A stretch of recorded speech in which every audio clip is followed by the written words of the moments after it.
ಸಚಿವ ಸ್ಥಾನ ನೀಡಬೇಕು ಹಾಗೂ ವೀರಶೈವ ಲಿಂಗಾಯತ ಸಮಾಜಕ್ಕೆ ಸಚಿವ ಸ್ಥಾನ ಕಲ್ಪಿಸಬೇಕೆಂದು ಆಗ್ರಹಿಸಿ ರಾಯಚೂರು ನಗರದಲ್ಲಿ ವೀರಶೈವ ಲಿಂಗಾಯತ ಸಮಾಜದ ವತಿಯಿಂದ ಬೃಹತ್ ಪ್ರತಿಭಟನಾ ರ್ಯಾಲಿ ನಡೆಸಲಾಯಿತು.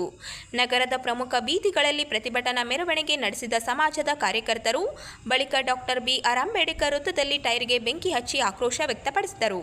ಪ್ರತಿಭಟನಾಕಾರರು ಮಾನವ ಸರಪಳಿ ನಿರ್ಮಿಸಿ ರಸ್ತೆ ತಡೆ ನಡೆಸಿ ಸರ್ಕಾರದ ವಿರುದ್ಧ ಘೋಷಣೆಗಳನ್ನು ಕೂಗಿದರು. ಕಾಂಗ್ರೆಸ್ ಸರ್ಕಾರ ಅಧಿಕಾರಕ್ಕೆ ಬಂದಾಗಲೆಲ್ಲ ವೀರಶೈವ ಲಿಂಗಾಯತ ಸಮಾಜಕ್ಕೆ ಅನ್ಯಾಯವಾಗುತ್ತಿದೆ ಎಂದು ಪ್ರತಿಭಟನಾಕಾರರು ಆರೋಪಿಸಿದರು. ರಾಯಚೂರು ಜಿಲ್ಲೆಯ 7 ವಿಧಾನಸಭಾ ಕ್ಷೇತ್ರಗಳ ಪೈಕಿ 4 ಕ್ಷೇತ್ರಗಳಲ್ಲಿ ಕಾಂಗ್ರೆಸ್ ಶಾಸಕರು ಗೆಲುವು ಸಾಧಿಸಿದ್ದಾರೆ. ಜೊತೆಗೆ ವಿಧಾನ ಪರಿಷತ್ ಸದಸ್ಯರು ಇದ್ದಾರೆ. ಆದರೂ ಜಿಲ್ಲೆಗೆ ಸಚಿವ ಸ್ಥಾನ ನೀಡದೇ ಇರುವುದರಿಂದ ಜಿಲ್ಲೆಗೆ ಅನ್ಯಾಯವಾಗಿದೆ ಎಂದು ಆಕ್ರೋಶ ವ್ಯಕ್ತಪಡಿಸಿದರು. ಸಿಂಧನೂರು ಕ್ಷೇತ್ರದಿಂದ 5 ಬಾರಿ ಗೆಲುವು ಸಾಧಿಸಿರುವ ಅಂಪನಗೌಡ ಬದರ್ಲಿ ಅವರು ಸರಳ ಸಜ್ಜನಿಕೆ ಹಾಗೂ ಮುತ್ಸದ್ದಿತನ ಹೊಂದಿರುವ ಹಿರಿಯ ರಾಜಕಾರಣಿಯಾಗಿದ್ದು ಅವರಿಗೆ ಸಚಿವ ಸ್ಥಾನ ನೀಡಬೇಕು ಎಂದು ಸಮಾಜದ ಮುಖಂಡರು ಒತ್ತಾಯಿಸಿದರು. ಇದೇ ವೇಳೆ ಪ್ರತಿಭಟನೆಯಲ್ಲಿ ಕಾರ್ಯಕರ್ತನೋರ್ವ ಪೆನಾಯಿಲ್ ಕುಡಿಯಲು ಯತ್ನಿಸಿದರೂ ಘಟನೆ ನಡೆಯಿತು. ಅಂಪನಗೌಡ ಬದರ್ಲಿ ಅವರ ಅಭಿಮಾನ ಅಯ್ಯಪ್ಪ ಶಿಲೆ ಎಂದು ಗುರುತಿಸಲಾಗಿರುವ ವ್ಯಕ್ತಿ ಈ ಕೃತ್ಯಕ್ಕೆ ಮುಂದಾಗಿದ್ದು ಸ್ಥಳದಲ್ಲಿದ್ದ ಪ್ರತಿಭಟನಾಕಾರರು ತಕ್ಷಣವೇ ತಡೆದರು. ಘಟನೆಯಿಂದ ಕೆಲ ಕಾಲ ಸ್ಥಳದಲ್ಲಿ ಆತಂಕದ ವಾತಾವರಣ ನಿರ್ಮಾಣವಾಗಿತ್ತು. ರಾಯಚೂರು ಜಿಲ್ಲೆಗೆ ಸಚಿವ ಸ್ಥಾನ ನೀಡುವ ಮೂಲಕ ಜಿಲ್ಲೆಗೆ ಆಗಿರುವ ಅನ್ಯಾಯವನ್ನು ಸರಿಪಡಿಸಬೇಕು ಎಂದು ಆಗ್ರಹಿಸಿ ಮುಖ್ಯಮಂತ್ರಿ ಹಾಗೂ ಕೆಪಿಸಿಸಿ ಅಧ್ಯಕ್ಷರಿಗೆ ಬರೆದ ಮನವಿಯನ್ನು ಪ್ರತಿಭಟನಾಕಾರರು ಸಲ್ಲಿಸಿದರು.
ಇದು ಬಾರಿ ಶಾಸಕರಾಗಿರ್ತಕ್ಕಂತ ಹಿರಿಯರನ್ನ ಈ ಸರ್ಕಾರ ಯಾಕೆ ಕಡೆಗಣಿಸ್ತಾ ಇದೆ?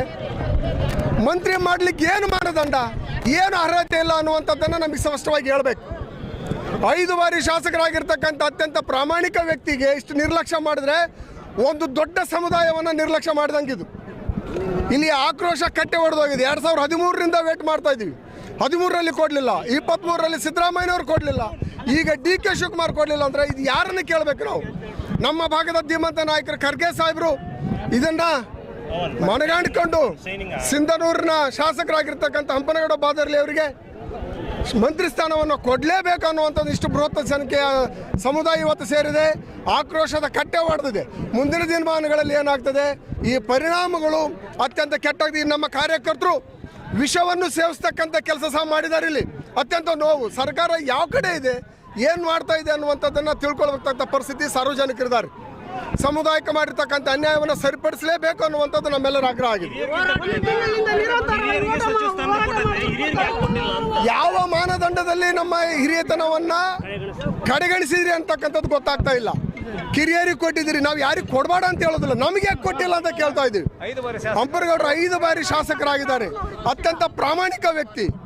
ಎಲ್ಲ ಸಮುದಾಯವನ್ನು ಸಮಾನವಾಗಿ ನೋಡ್ತಕ್ಕಂಥ ಒಬ್ಬ ವ್ಯಕ್ತಿಗೆ ಮಾಡಿರ್ತಕ್ಕಂಥ ಅನ್ಯಾಯ ಇದು. ರಾಯಚೂರು ಜಿಲ್ಲೆಗೆ ಮಾಡಿರ್ತಕ್ಕಂಥ ಅನ್ಯಾಯ. CN ಪಾಟೀಲ್ ಆದ ನಂತರ ಕಾಂಗ್ರೆಸ್ನಲ್ಲಿ ಯಾವ ಲಿಂಗಾಯತ ಸಮುದಾಯದವರಿಗೆ ಮಂತ್ರಿ ಸ್ಥಾನ ಕೊಟ್ಟಿಲ್ಲ. ಯಾಕೆ ಇದು ನಿರ್ಲಕ್ಷ್ಯ ಹೌದೋ ಅಲ್ಲೋ ಅನ್ನುವಂಥದ್ದನ್ನು ಹೇಳಬೇಕು.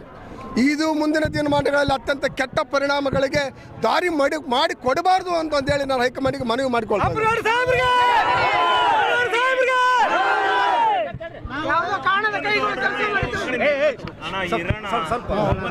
ಎಲ್ಲಾದ್ರೂ ನಿರ್ಲಕ್ಷ್ಯ ಮಾಡ್ತಿದ್ರ ಪಕ್ಷದಲ್ಲಿ ಅನ್ನೋ ಪ್ರಶ್ನೆ ಕಾಡ್ತಾರೆ. ಇದು ನಿರ್ಲಕ್ಷ್ಯದ ಮತ್ತೇನು? ಯಾವ ಕಾರಣಕ್ಕಾಗಿ? ಕಾರಣ ಅತ್ಯಂತ ಪ್ರಾಮಾಣಿಕ ವ್ಯಕ್ತಿ, ಅತ್ಯಂತ ಪ್ರಾಮಾಣಿಕ ವ್ಯಕ್ತಿ, ಪಕ್ಷನಿಷ್ಠೆ. ಇದೇ ಕಾರಣಕ್ಕೆ ನೀವು ನಿರ್ಲಕ್ಷ್ಯ ಮಾಡಿದ್ದೀರಾ? ಹಂಗಾದ್ರೆ ಪಕ್ಷನಿಷ್ಠೆ ಇಲ್ದವರಿಗೆ ನೀವು ಕೊಡ್ತಾರಾದ್ರೆ ಏನು ಅರ್ಥ ಇದು? ಇಷ್ಟೇ ನಮ್ಮೆಲ್ಲ ಕಾರ್ಯಕರ್ತರ ಒಂದು ಅಳಲು ಮತ್ತು ಒತ್ತಾಯ ಅಂದರೆ ಹಂಪನಗೌಡ ಬಾದರ್ಲಿ ಅವರಿಗೆ ಸಚಿವ ಸ್ಥಾನವನ್ನು ಕೊಡಲೇಬೇಕು ಅನ್ನುವಂಥ ಒಂದು ಆಗ್ರಹವನ್ನು ನಾವೆಲ್ಲರೂ ಮಾಡ್ತೇವೆ. ಕೊಡದೇ ಇದ್ದ ಪಕ್ಷದಲ್ಲಿ ಮತ್ತೊಮ್ಮೆ ಸಭೆ ಸೇರ್ತವೆ. ಸಮುದಾಯದ ಎಲ್ಲರೂ ಮತ್ತೊಮ್ಮೆ ಸಭೆ ಸೇರಿ ಒಂದು ಉತ್ತಮವಾಗಿರ್ತಕ್ಕಂಥ ನಿರ್ಧಾರವನ್ನು ತೆಗೆದುಕೊಳ್ತೇವೆ. ಇದಕ್ಕೆ ನಮ್ಮ ಹಂಪನಗೌಡ ಬಾದರ್ಲಿ ಅವರಿಗೆ ನಾವು ಅವ್ರು ಒತ್ತಾಯ ಮಾಡಿ ನಾವು ಅವ್ರಿಗೆ ಬೇಡ ಅಂದ್ರು ಬೇಡ, ನಾವು ಮಾಡದೇ ಇರ್ತೀವಿ. ನಿಮಗಾಗಿರ್ತಕ್ಕಂಥ ಅನ್ಯಾಯ ಇಡೀ ನಮ್ಮ ಜಿಲ್ಲೆಗೆ ಆಗಿರ್ತಕ್ಕಂಥ ಅನ್ಯಾಯ, ಹಂಪನಗೌಡರಿಗೆ ಆಗಿರ್ತಕ್ಕಂಥ ಅನ್ಯಾಯ, ಇಡೀ ಸಮುದಾಯಕ್ಕೆ ಇರ್ತಕ್ಕಂಥ ಅನ್ಯಾಯ, ಹಂಪನಗೌಡರಿಗೆ ಆಗಿರ್ತಕ್ಕಂಥ ಅನ್ಯಾಯ, ಪ್ರಾಮಾಣಿಕತೆಗೆ ಆಗಿರ್ತಕ್ಕಂಥ ಅನ್ಯಾಯ, ಹಂಪನಗೌಡರಿಗೆ ಆಗಿರ್ತಕ್ಕಂಥ ಅನ್ಯಾಯ, ಪಕ್ಷನಿಷ್ಠೆಗೆ ಆಗಿರ್ತಕ್ಕಂಥ ಅನ್ಯಾಯ ಅಂತ ನಾನು ಹೇಳಲಿಕ್ಕೆ ಬಯಸ್ತೇನೆ.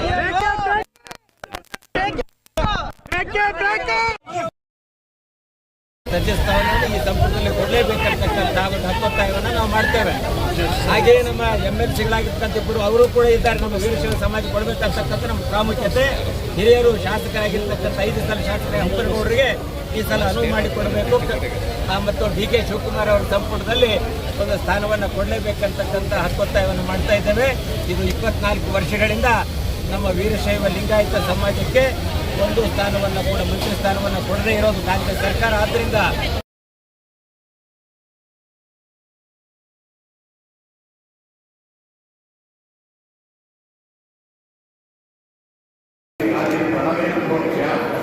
ಶ್ರೀ ರಾಘವೇಂದ್ರ ಸ್ವಾಮಿಗಳ ಮಠದ ಪೀಠಾಧಿಪತಿಗಳಾದ ಪರಮ ಪೂಜ್ಯ ಶ್ರೀ ಸುಬದೇಂದ್ರ ತೀರ್ಥ ಸ್ವಾಮೀಜಿ ಅವರು ಮಂತ್ರಾಲಯದಲ್ಲಿ ತಮ್ಮ 14ನೇ ಚತುರ್ಮಾಸ ದೀಕ್ಷೆಯನ್ನು ಭಕ್ತಿಪೂರ್ವಕವಾಗಿ ಆರಂಭಿಸಿದರು. ಈ ಪವಿತ್ರ ಸಂದರ್ಭದಲ್ಲಿ ಶ್ರೀ ಸ್ವಾಮೀಜಿಯವರು ಸಾಂಪ್ರದಾಯಿಕ ಚತುರ್ಮಾಸ ದೀಕ್ಷೆಯ ವಿಧಿವಿಧಾನಗಳನ್ನು ನೆರವೇರಿಸಿ ಶ್ರೀ ರಾಘವೇಂದ್ರ ಸ್ವಾಮಿಗಳವರು ಶ್ರೀ ವಾದೀಂದ್ರ ತೀರ್ಥರು ಹಾಗೂ ಮಠದಲ್ಲಿರುವ ಎಲ್ಲ ಬೃಂದಾವನಗಳಿಗೆ ವಿಶೇಷ ಪೂಜೆ ಸಲ್ಲಿಸಿದರು. ಚತುರ್ಮಾಸ್ಯ ಅವಧಿಯಲ್ಲಿ ಮಂತ್ರಾಲಯದ ಶ್ರೀ ಮಠದಲ್ಲಿ ವಿವಿಧ ಧಾರ್ಮಿಕ, ಆಧ್ಯಾತ್ಮಿಕ, ಸಾಂಸ್ಕೃತಿಕ ಹಾಗೂ ಸಾಮಾಜಿಕ ಕಾರ್ಯಕ್ರಮಗಳನ್ನು ಆಯೋಜಿಸಲಾಗಿದೆ. ಈ ಕಾರ್ಯಕ್ರಮಗಳು ಭಕ್ತರಲ್ಲಿ ಧಾರ್ಮಿಕ ಭಾವನೆ, ಆಧ್ಯಾತ್ಮಿಕ ಚಿಂತನೆ ಹಾಗೂ ಸೇವಾ ಮನೋಭಾವವನ್ನು ಹೆಚ್ಚಿಸುವುದರ ಜೊತೆಗೆ ಮಂತ್ರಾಲಯದ ಭಕ್ತಿಮಯ ವಾತಾವರಣವನ್ನು ಮತ್ತಷ್ಟು ಶ್ರೀಮಂತಗೊಳಿಸಲಿವೆ. ಈ ಸಂದರ್ಭದಲ್ಲಿ ನಡೆದ ಧಾರ್ಮಿಕ ಸಮಾರಂಭದಲ್ಲಿ ಪರಮ ಪೂಜ್ಯ ಶ್ರೀ ಸುಬದೇಂದ್ರ ತೀರ್ಥ ಸ್ವಾಮೀಜಿಯವರು ಭಕ್ತರನ್ನು ಉದ್ದೇಶಿಸಿ ಅನುಗ್ರಹ ಸಂದೇಶ ನೀಡಿದರು. ಭಕ್ತರಿಗೆ ಆಶೀರ್ವಚನ ನೀಡಿ ಚತುರ್ಮಾಸ್ಯದ ಮಹತ್ವ ಹಾಗೂ ಆಧ್ಯಾತ್ಮಿಕ ಆಚರಣೆಗಳ ಕುರಿತು ಸಂದೇಶ ನೀಡಿದರು. ಚತುರ್ಮಾಸ್ಯ ದೀಕ್ಷೆಯ ಹಿನ್ನೆಲೆಯಲ್ಲಿ ಮಂತ್ರಾಲಯಕ್ಕೆ ಆಗಮಿಸಿದ ಭಕ್ತರು ವಿಶೇಷ ಪೂಜೆ ಹಾಗೂ ಧಾರ್ಮಿಕ ಕಾರ್ಯಕ್ರಮಗಳಲ್ಲಿ ಪಾಲ್ಗೊಂಡು ಶ್ರೀ ರಾಘವೇಂದ್ರ ಸ್ವಾಮಿಗಳ ಅನುಗ್ರಹಕ್ಕೆ ಪಾತ್ರರಾದರು.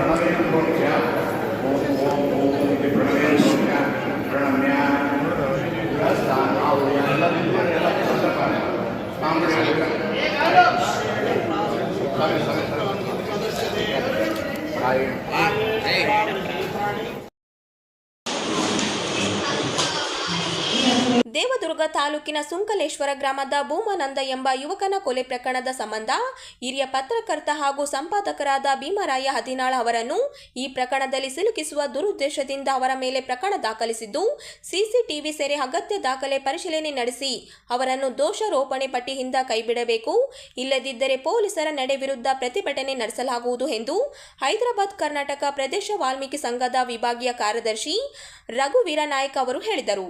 ಅವರಿಂದು ನಗರದ ಸುದ್ದಿಗಾರರೊಂದಿಗೆ ಮಾತನಾಡಿ, ಈ ಕೊಲೆ ಪ್ರಕರಣದಲ್ಲಿ ಪೊಲೀಸರು ಕಾಣದ ಕೈಗಳ ಒತ್ತಡಕ್ಕೆ ಮಣಿದು ಉದ್ದೇಶದ ಪೂರಕವಾಗಿ ಭೀಮರಾಯ ಹದಿನಾಳ ಅವರ ವಿರುದ್ಧ ಪ್ರಕರಣ ದಾಖಲಿಸಲಾಗಿದೆ. ಈ ಪ್ರಕರಣಕ್ಕೆ ಯಾವುದೇ ಸಂಬಂಧ ಇಲ್ಲದಿದ್ದರೂ ಅವರನ್ನು 8ನೇ ಆರೋಪಿ ಎಂದು ಗುರುತಿಸಲಾಗಿದೆ. ಇದರಿಂದ ಅವರು ಮಾನಸಿಕ ಒತ್ತಡಕ್ಕೆ ಒಳಗಾಗಿದ್ದಾರೆ. ಮಧ್ಯಾಹ್ನ 3 ಗಂಟೆ ಸಮಯದಲ್ಲಿ ದಾಖಲಿಸಿದ ಪ್ರಕರಣದಲ್ಲಿ ಅವರ ಹೆಸರು ಇರಲಿಲ್ಲ. ಆದರೆ ಸಂಜೆ 6 ಗಂಟೆಗೆ ಮಾಡಲಾದ ಪ್ರಕರಣದಲ್ಲಿ ಅವರ ಹೆಸರು ದಾಖಲಿಸಲಾಗಿದೆ. ಪೊಲೀಸರು ಯಾರ ಒತ್ತಡಕ್ಕೆ ಮಣಿದು ಒಬ್ಬ ನಿರಪರಾಧಿಯನ್ನು ಈ ಪ್ರಕರಣದಲ್ಲಿ ಸೇರಿಸಿರುವುದು ಅನುಮಾನಕ್ಕೆ ಕಾರಣವಾಗಿದೆ. ಕೊಲೆ ಪ್ರಕರಣದಲ್ಲಿ ಭೀಮರಾಯ ಹದಿನಾಳ ಕುಟುಂಬಸ್ಥರು ಅಥವಾ ಸಂಬಂಧಿಕರು ಇದ್ದರೆ ಅಂತವರ ವಿರುದ್ಧ ಸೂಕ್ತ ಕಾನೂನು ಕ್ರಮ ಕೈಗೊಳ್ಳಬೇಕು. ಇದಕ್ಕೆ ಯಾವುದೇ ಸಂಬಂಧವಿಲ್ಲದ ಅವರನ್ನು ಕೊಲೆ ಪ್ರಕರಣದಲ್ಲಿ ಸಿಲುಕಿಸಿರುವುದು ಕಾಣದ ಶಕ್ತಿಗಳ ಕೈವಾಡವಿದೆ ಎಂದು ಅನುಮಾನ ವ್ಯಕ್ತಪಡಿಸಿದರು. ದೋಷಾರೋಪ ಪಟ್ಟಿಯಿಂದ ಕೈಬಿಡದಿದ್ದರೆ ವಾಲ್ಮೀಕಿ ಸಮಾಜದಿಂದ ಉಗ್ರ ಹೋರಾಟ. ದೇವದುರ್ಗ ತಾಲೂಕಿನ ಶೃಂಗೇಶ್ವರ ಗ್ರಾಮದಲ್ಲಿ ನಡೆದಿರುವ ಕೊಲೆ ಪ್ರಕರಣದಲ್ಲಿ ಎಫ್ಐಆರ್ ನಂಬರ್ ಕೊಲೆ ಪ್ರಕರಣ ಸಂಖ್ಯೆ 104/2026 ಕಬ್ಬು ಠಾಣಾ ವ್ಯಾಪ್ತಿ ನಿರಪರಾಧಿಯಾದ ಹಾಗೂ ಒಬ್ಬ ಹಿರಿಯ ಪ್ರಾಮಾಣಿಕ ಪತ್ರಕರ್ತ ಮತ್ತು ಸಂಪಾದಕ ಭೀಮರಾಯ ಹದಿನಾಳ ಅವರನ್ನು ಸಿಲುಕಿಸುವ ಪ್ರಯತ್ನ ನಡೆದಿದೆ. ಪ್ರಕರಣಕ್ಕೆ ಅವರು ಸಂಬಂಧವೇ ಇಲ್ಲದಿದ್ದರೂ ಸಹ ಕೊನೆಯ ಮತ್ತು 8ನೇ ಆರೋಪಿಯನ್ನಾಗಿ ಮಾಡಲಾಗಿದೆ. ಘಟನೆಗೆ ಸಂಬಂಧಿಸಿ 2 ಬಾರಿ ಎಫ್ಐಆರ್ಗಳನ್ನು ತಿದ್ದುಪಡಿ ಮಾಡಲಾಗಿದೆ. ಮಧ್ಯಾಹ್ನ 3 ಗಂಟೆ ಸುಮಾರಿಗೆ ಒಂದು ಎಫ್ಐಆರ್ ಮತ್ತು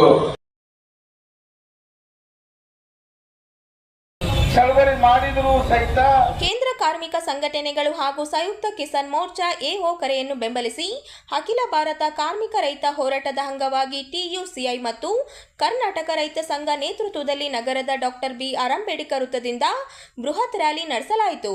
ಡಾಕ್ಟರ್ BR ಅಂಬೇಡ್ಕರ್ ವೃತ್ತದಿಂದ ಮೆರವಣಿಗೆ ಆರಂಭವಾಗಿ ವಿವಿಧ ರಸ್ತೆಗಳಲ್ಲಿ ಸಂಚರಿಸಿ ಟಿಪ್ಪು ಸುಲ್ತಾನ್ ಗಾರ್ಡನ್ನಲ್ಲಿ ಬಹಿರಂಗ ಸಭೆ ನಡೆಸಲಾಯಿತು.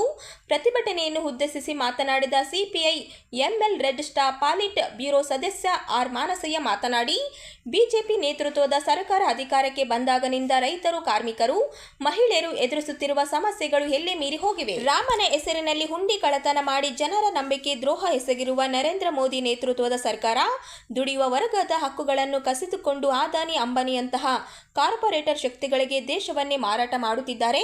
ಬ್ರಿಟಿಷರನ್ನು ದೇಶ ಬಿಟ್ಟು ತೊಲಗಿಸಲು ನಡೆದಿರುವ ಕ್ವಿಟ್ ಇಂಡಿಯಾ ಚಳವಳಿ ಈಗ ಭಕ್ತಿಯ ಹೆಸರಿನಲ್ಲಿ ದೇಶ ಮಾರಾಟ ಮಾಡುತ್ತಿರುವವರ ವಿರುದ್ಧ ಹೋರಾಟ ಮಾಡಲು ಜನತೆ ಸಿದ್ಧವಾಗಬೇಕಾಗಿದೆ.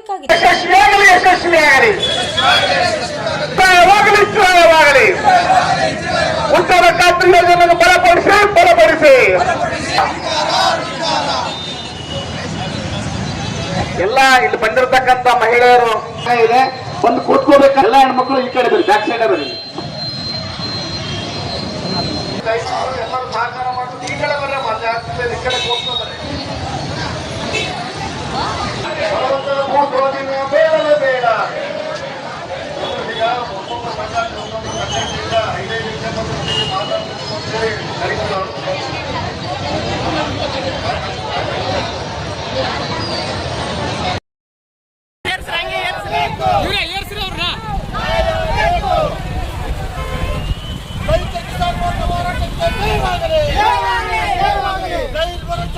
ಜಯವಾಗಲಿ. ಕಾನೂನು ಮುಸ್ತಾಕ್ ಅವರಿಗೆ ನೀಡಲಾಗಿತ್ತು. ದೇವದುರ್ಗ ತಾಲೂಕಿನ ಗಬ್ಬೂರು ಗ್ರಾಮದ ಮಹಾಶೈವ ಧರ್ಮಪೀಠ ಕೊಡು ಮಾಡುವ ಮಹಾತಪಸ್ವಿ ಶ್ರೀ ಕುಮಾರಸ್ವಾಮಿ ಪ್ರಶಸ್ತಿಗಳಿಗೆ 2026ನೇ ಸಾಲಿಗಾಗಿ ಸಾಹಿತ್ಯ, ಪತ್ರಿಕೋದ್ಯಮ ಮತ್ತು ಸಮಾಜ ಸೇವೆ ಕ್ಷೇತ್ರದಲ್ಲಿ ಗಣನೀಯ ಸೇವೆ ಸಲ್ಲಿಸಿದ ವ್ಯಕ್ತಿಗಳನ್ನು ಆಯ್ಕೆ ಮಾಡಲಾಗಿದೆ ಎಂದು ಮಹಾಶೈವ ಧರ್ಮಪೀಠದ ಸಾಂಸ್ಕೃತಿಕ ಸಮಿತಿಯ ಸದಸ್ಯ ಬಸವರಾಜ ಸಿನ್ನೂರ ಹೇಳಿದರು. ಅವರಿಂದು ನಗರದ ಸುದ್ದಿಗಾರರೊಂದಿಗೆ ಮಾತನಾಡಿ, ಮಹಾಶೈವ ಧರ್ಮಪೀಠದ ಪೀಠ ಅಧ್ಯಕ್ಷರಾದ ಶ್ರೀ ಮುಕ್ಕಣ್ಣ ಕರಿಗಾರ ಅವರು ಅವರ ಆಧ್ಯಾತ್ಮಿಕ ಗುರುಗಳಾದ ಧಾರವಾಡ ತಪವನದ ಮಹಾತಪಸ್ವಿ ಶ್ರೀ ಕುಮಾರಸ್ವಾಮಿಗಳವರ ಹೆಸರಿನಲ್ಲಿ ಕುಮಾರಸ್ವಾಮಿಗಳವರ ಹುಟ್ಟುಹಬ್ಬವಾದ ನೂಲ ಹುಣ್ಣಿಮೆಯೆಂದು ಸಾಹಿತ್ಯ, ಪತ್ರಿಕೋದ್ಯಮ ಮತ್ತು ಸಮಾಜ ಸೇವಾ ಕ್ಷೇತ್ರದಲ್ಲಿ ಗಣನೀಯ ಸೇವೆ ಸಲ್ಲಿಸಿದ ಅವರಿಗೆ ಪ್ರಶಸ್ತಿ ನೀಡಿ ಗೌರವಿಸಲಾಗುವುದು ಎಂದರು. 2026ನೇ ಸಾಲಿನ ಮಹಾತಪಸ್ವಿ ಶ್ರೀ ಕುಮಾರಸ್ವಾಮಿ ಸಾಹಿತ್ಯ ರತ್ನ ಪ್ರಶಸ್ತಿಯನ್ನು ಕನ್ನಡದ ಹಿರಿಯ ವಿದ್ವಾಂಸರು, ಬೆಂಗಳೂರಿನ ಸಾಂಸ್ಕೃತಿಕ ವಿಶ್ವವಿದ್ಯಾಲಯದ ವಿಶ್ರಾಂತ ಕುಲಪತಿಗಳಾದ ಪ್ರೊಫೆಸರ್ ಮಲ್ಲೆಪುರಂ ಜಿ ವೆಂಕಟೇಶ, ಮಹಾತಪಸ್ವಿ ಶ್ರೀ ಕುಮಾರಸ್ವಾಮಿ ಪತ್ರಿಕಾಭೂಷಣ ಪ್ರಶಸ್ತಿಗೆ ಪ್ರಜಾಪ್ರಸಿದ್ಧ ದಿನಪತ್ರಿಕೆಯ ಉಪಸಂಪಾದಕರಾದ ರಘುನಾಥ ರೆಡ್ಡಿ ಮನ್ಸಲಾಪುರ ಹಾಗೂ ಮಹಾತಪಸ್ವಿ ಶ್ರೀ ಕುಮಾರಸ್ವಾಮಿ ಸೇವಾಭೂಷಣ ಪ್ರಶಸ್ತಿಗೆ ಗಮಕ ಕಲೆಯನ್ನು ನಾಡಿನಾದ್ಯಂತ ಪರಿಚಯಿಸುತ್ತಿರುವ ಕಾಸಿ ಮಲ್ಲಿಗೆ ಮಾಡುವ ಅವರನ್ನು ಆಯ್ಕೆ ಮಾಡಲಾಗಿದೆ ಎಂದರು. ದೇವದುರ್ಗ ತಾಲೂಕಿನ ಗಬ್ಬೂರು ಗ್ರಾಮದ ಮಹಾಶೈವ ಧರ್ಮಪೀಠದ ವತಿಯಿಂದ ಪ್ರತಿ ವರ್ಷದಂತೆ ಈ ವರ್ಷವೂ ಕೂಡ ನಾವು ಮಹಾತಪಸ್ವಿ ಶ್ರೀ ಕುಮಾರೇಶ್ವರ ಹೆಸರಿನಲ್ಲಿ ವಿವಿಧ ಕ್ಷೇತ್ರಗಳಲ್ಲಿ ಸಾಧನೆಗಿರ್ತಕ್ಕಂಥ ಸಾಧಕರನ್ನು ಗುರುತಿಸಿ 2026ನೇ ಸಾಲಿಗೆ ಪ್ರಶಸ್ತಿಗಳನ್ನು ಈಗಾಗಲೇ ಘೋಷಣೆ ಮಾಡಲಾಗಿದೆ. ಮಹಾಶೈವ ಧರ್ಮಪೀಠ ಕೊಡಮಾಡುವ ಮಹಾತಪಸ್ವಿ ಶ್ರೀ ಕುಮಾರೇಶ್ವರ ಪ್ರಶಸ್ತಿಗಳಿಗೆ 2026ನೇ ಸಾಲಿಗಾಗಿ ಸಾಹಿತ್ಯ, ಪತ್ರಿಕೋದ್ಯಮ ಮತ್ತು ಸಮಾಜ ಸೇವೆ ಕ್ಷೇತ್ರದಲ್ಲಿ ಗಣನೀಯವಾಗಿ ಸೇವೆ ಸಲ್ಲಿಸಿದ ವ್ಯಕ್ತಿಗಳನ್ನು ಆಯ್ಕೆ ಮಾಡಲಾಗಿದ್ದು, ಮಹಾಶೈವ ಧರ್ಮಪೀಠವು ಪೀಠಾಧ್ಯಕ್ಷರಾದ ಶ್ರೀ ಮುಕ್ಕಣ್ಣ ಕೈಗಾರವರ ಆಧ್ಯಾತ್ಮಿಕ ಗುರುಗಳಾದ ಧಾರವಾಡದ ತಪೋವನದ ಮಹಾತಪಸ್ವಿ ಶ್ರೀ ಕುಮಾರಸ್ವಾಮಿಗಳವರ ಹೆಸರಿನಲ್ಲಿ ಕುಮಾರಸ್ವಾಮಿಗಳವರ ಹುಟ್ಟುಹಬ್ಬದ ನೂಲು ಹುಣ್ಣಿಮೆಯ ದಿನದಂದು ಸಾಹಿತ್ಯ, ಪತ್ರಿಕೋದ್ಯಮ ಮತ್ತು ಸಮಾಜ ಸೇವಾ ಕ್ಷೇತ್ರದಲ್ಲಿ ಗಣನೀಯ ಸೇವೆ ಸಲ್ಲಿಸಿದ ವ್ಯಕ್ತಿಗಳಿಗೆ ಪ್ರಶಸ್ತಿ ನೀಡಿ ಗೌರವಿಸಲಾಗುತ್ತದೆ. ಆ ಪ್ರಶಸ್ತಿಯನ್ನು ನಾವು ಮೊಟ್ಟ ಮೊದಲನೇ ಬಾರಿಗೆ ಸಾಹಿತ್ಯ ಕ್ಷೇತ್ರದಿಂದ ಮಹಾತಪಸ್ವಿ ಶ್ರೀ ಕುಮಾರಸ್ವಾಮಿ ಸಾಹಿತ್ಯ ರತ್ನ ಪ್ರಶಸ್ತಿಯನ್ನು ಬೆಂಗಳೂರಿನ ಕನ್ನಡದ ಹಿರಿಯ ವಿದ್ವಾಂಸರು, ಬೆಂಗಳೂರಿನ ಸಂಸ್ಕೃತ ವಿಶ್ವವಿದ್ಯಾಲಯದ ವಿಶ್ರಾಂತ ಕುಲಪತಿಗಳಾದ ಪ್ರೊಫೆಸರ್ ಮಲ್ಲೆಪುರಂ ಜಿ ವೆಂಕಟೇಶ್ ಅವರನ್ನು 2026ನೇ ಸಾಲಿಗೆ ಕುಮಾರಸ್ವಾಮಿ ಸಾಹಿತ್ಯ ರತ್ನ ಪ್ರಶಸ್ತಿಗೆ ಆಯ್ಕೆ ಮಾಡಲಾಗಿದೆ. ಅದೇ ರೀತಿಯಾಗಿ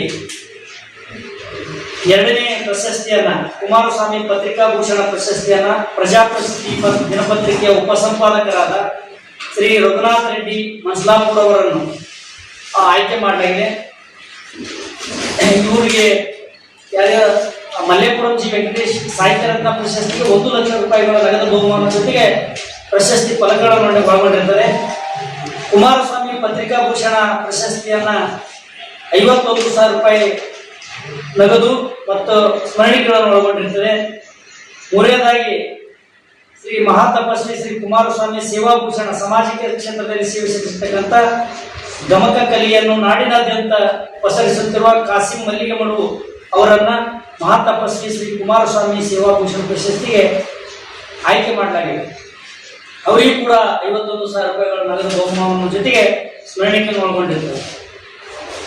ಈ ಪ್ರಶಸ್ತಿ ಪ್ರದಾನ ಸಮಾರಂಭವು ರಾಯಚೂರು ಜಿಲ್ಲೆಯ ದೇವದುರ್ಗ ತಾಲೂಕಿನ ಗಬ್ಬೂರದ ಮಹಾಶೈವ ಧರ್ಮಪೀಠದಲ್ಲಿ ಆಗಸ್ಟ್ 28 ನೂಲು ಹುಣ್ಣಿಮೆಯ ದಿನದಂದು ನಡೆಯಲಿರುವ ಮಹಾಶೈವ ಗುರುಪೂರ್ಣಿಮೆ ಕಾರ್ಯಕ್ರಮದಲ್ಲಿ ಪ್ರಶಸ್ತಿಗಳನ್ನು ಪ್ರದಾನ ಮಾಡಲಾಗುವುದು. ಅಂದರೆ ನಿನ್ನೆ ಆಗಸ್ಟ್ 9 ಮುಕ್ಕಣ್ಣ ಕರಿಗಾರ ಅವರ ಅಧ್ಯಕ್ಷತೆಯಲ್ಲಿ ನಡೆದ ಮಹಾಶೈವ ಧರ್ಮಪೀಠ ಸಾಂಸ್ಕೃತಿಕ ಸಮಿತಿಯ ಪ್ರಶಸ್ತಿ ಪುರಸ್ಕೃತರನ್ನ ಆಯ್ಕೆ ಮಾಡಲಾಗಿ ಘೋಷಣೆ ಮಾಡಲಾಯಿತು. ಮಹಾಶೈವ ಧರ್ಮಪೀಠದ ಪೀಠಾಧ್ಯಕ್ಷರಾದ ಶ್ರೀ ಮುಕ್ಕಣ್ಣ ಕರಿಗಾರ ಅವರ 2012ರಿಂದ ಮಹಾತಪಸ್ವಿ